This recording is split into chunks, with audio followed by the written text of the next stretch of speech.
Hai, aku mau jawab nih pertanyaan dari teman aku yang namanya Ita. Ita bilang, Mbak, aku saat ini sedang menabung dan kondisi Ita saat ini ada di luar negeri ya teman-teman ya.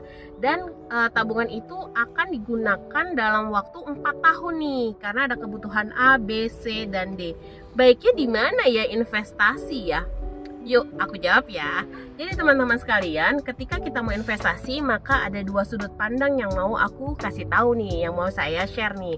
Yang pertama adalah kita lihat dari peraturan OJK. Ini penting banget untuk kita lihat sebenarnya OJK sebagai pengawas melihat sebuah investasi seperti apa.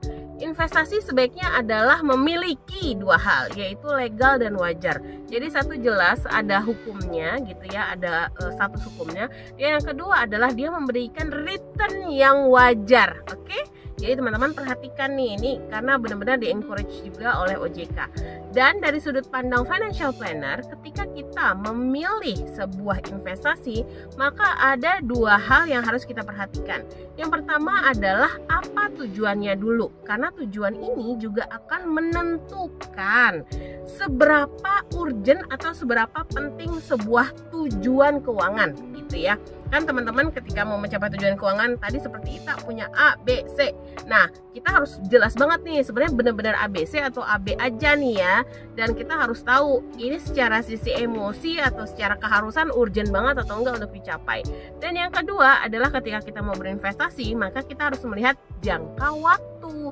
Jangka waktunya berapa tahun lagi nih? Apakah masih di bawah 5 tahun? Apakah di atas 10 tahun? Atau di antara 5 sampai 10 tahun? Jadi itu yang perlu kita perhatikan.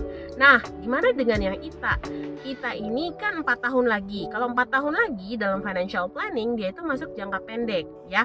Jadi memang kalau jangka pendek tuh biasanya di bawah 5 tahun, atau buat orang-orang yang agresif itu di bawah 3 tahun. Tapi anggap aja rata-rata berarti di bawah 5 tahun ya. Anggap aja secara normal manusia Indonesia tuh moderat lah ya. Di bawah 5 tahun artinya jangka pendek. Kalau jangka pendek berarti kita hanya bisa meletakkan dana kita itu entah ke tabungan, entah ke deposito, atau mungkin ke reksadana pasar uang yang tentu saja syariah gitu teman-teman. Nah juga nih, karena dia di luar negeri, maka baiknya dalam bentuk dolar atau dalam bentuk rupiah ya. Dolar atau mata uang sana atau rupiah ya, enaknya adalah dalam bentuk rupiah. Karena apa? Karena misalnya dalam bentuk